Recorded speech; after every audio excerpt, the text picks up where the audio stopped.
জর্ডানের রাজধানী আম্মান ভিত্তিক প্রতিষ্ঠান the royal Islamic strategic studies centre থেকে প্রতি বছরের মতো এবারও বিশ্বের প্রভাবশালী 500 মুসলমানের তালিকা প্রকাশ করা হয়েছে।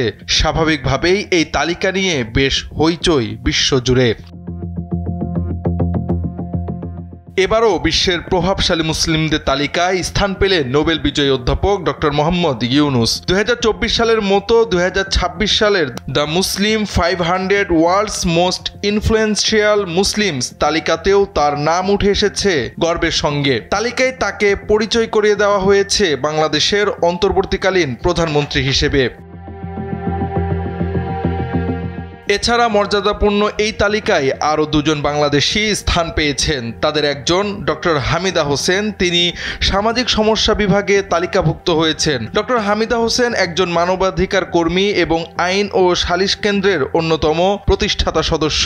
আরেকজন হলেন রাজিয়া সুলতানা, তাকেও সামাজিক সমস্যা বিভাগে প্রভাবশালী ব্যক্তিত্ব হিসেবে উল্লেখ করা হয়েছে।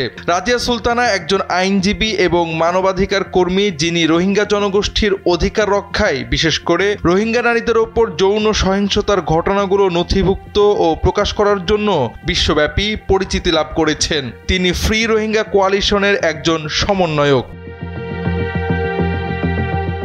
2026 সালের তালিকার শীর্ষে রয়েছেন কাতারের আমির Sheikh Tamim bin Hamad Al Thani. দ্বিতীয় স্থানে পাকিস্তানের বিশিষ্ট আলেম ও ইসলামী চিন্তাবিদ মুফতি শেখ মোহাম্মদ তাকি ওসমানী এবং তৃতীয় স্থানে রয়েছেন ইয়েমেনের সুফি আলেম শেখ হাবিব ওমর বিন হাফিজ।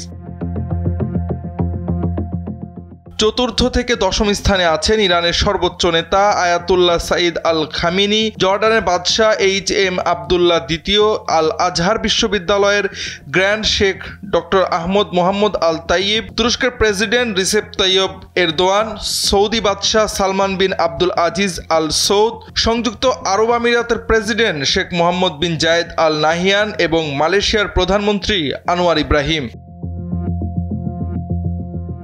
শীর্ষ 50-এর তালিকায় আরও স্থান পেয়েছেন ইরাকের আয়াতুল্লাহ আলী আল সিস্তানি, মরক্কোর রাজা ষষ্ঠ মোহাম্মদ, সৌদি স্কলার শেখ সালমান আল আউদা, ক্রাউন প্রিন্স মোহাম্মদ বিন সালমান, ভারতের মাওলানা মাহমুদ মাদানী, যুক্তরাষ্ট্রের স্কলার শেখ হামজা ইউসুফ, পাকিস্তানের মাওলানা তারিক জামিল, মিশরের প্রেসিডেন্ট আল সিসি, মিশরীয় ফুটবলার মোহাম্মদ সালাহ এবং তালিবান নেতা মোল্লা হাইবাতুল্লাহ আখুনজাদা।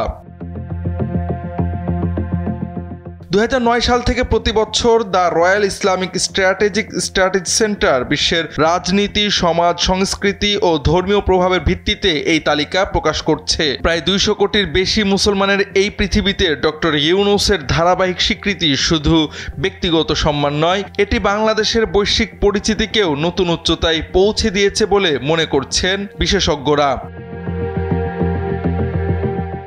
জাওয়াদ আহমদ, সময়ের আলো।